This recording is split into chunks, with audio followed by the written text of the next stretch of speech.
سارسا بنت يتيمة بتفقد أبوها وأمها وهي طفلة صغيرة، بتكون قاعدة مستنياهم وإذ فجأة بيوصلها خبر موتهم عن طريق قطاع الطرق. بعدها بيودوها دار للأيتام عشان تعيش فيه. ساعة ما بتدخل الدار وهي بتكون مهتمة بالدراسة وبس، علشان حلمها تكون خيميائية، علشان كمان تنسى وفاة أمها وأبوها. وفي يوم بتزورهم خيميائية كبيرة علشان تتبرع لدار الأيتام بتاعهم، وبتقول لهم إنها اتربت هنا. سارسا بتستغل وجودها وبتسألها إنها ممكن تكون زيها. قالت لها أيوة طبعا، بس تشدي حيلك. وبتمر الأيام وبتدخل سارسا الأكاديمية الملكية للخيمياء، واللي كانت من ضمن حلمها انها بتقبل المتفوقين بس، سواء كانوا من النبلاء او الطبقة العادية، وبتمنح المتفوقين منح وبتعفيهم من الرسوم الدراسية. لازم تبذل جهد كبير طبعا علشان تتخرج خيميائية معتمدة. وسارسا مش بتكتسب صداقات جديدة، وده لانها متفرغة لدراستها وبس، وكمان بتشتغل عشان تدرس المعيشة بتاعتها.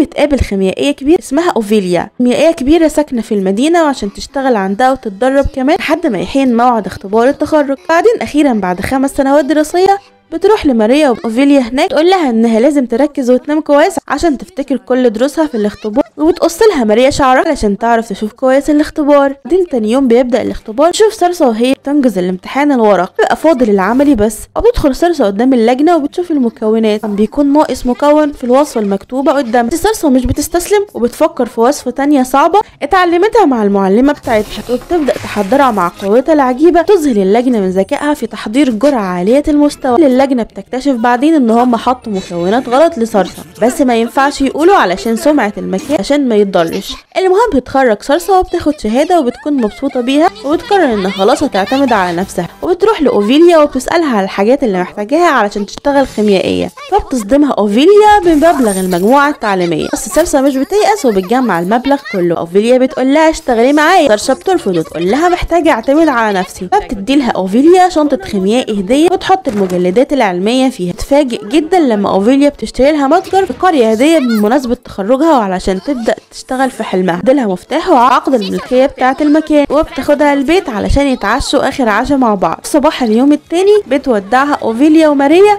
وبتمشي على القرية. اول ما بتوصل للقرية بتتصدم من شكله، بس بتفتكر كلام اوفيليا ليها وبتتشجع وبتدخل عشان تستكشفه. بيكون المكان من الداخل مش بالسوق اللي هي كانت مفكراه، بتلاقيه موجود فيه ادوات الخيميائي وبتتبسط بيه جدا، وبتستخدم قوتها على ختم التنظيف وبتنظف المكان. وبتنزل تستكشف الحديقة اللي بيكون فيها اعشاب طبية كتيرة. بتلاقي البير مليان، وبتروح تشتري حاجات تانية لمتجرها، وبتتعرف على بنوت اسمها لوريا، وبترحب بيها جدا لما تعرف انها من المدينة. تقول لها انها تعمل لها خصم، وبتنادي على جارة سارسا وبتعرفهم على بعض.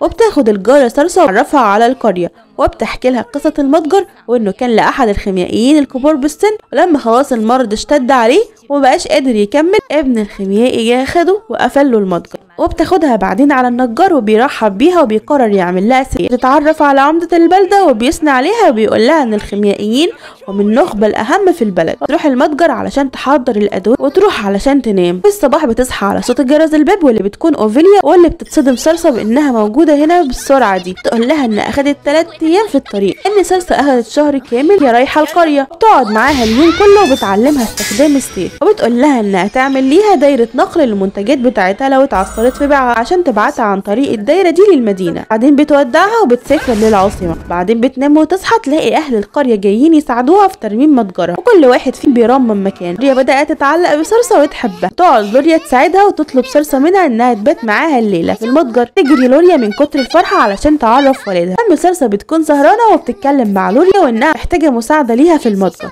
فلوريا بتصر عليها ان هي اللي هتكون مساعد ليها، وسارسا بتقول لها هتعلمها كل حاجة بيعملها مساعد الخيميائي. بيتفقوا مع بعض وبيتصافحوا وبعدين بيناموا سوا. يخلص الجزء الاول، استنوني في الاجزاء الجاية.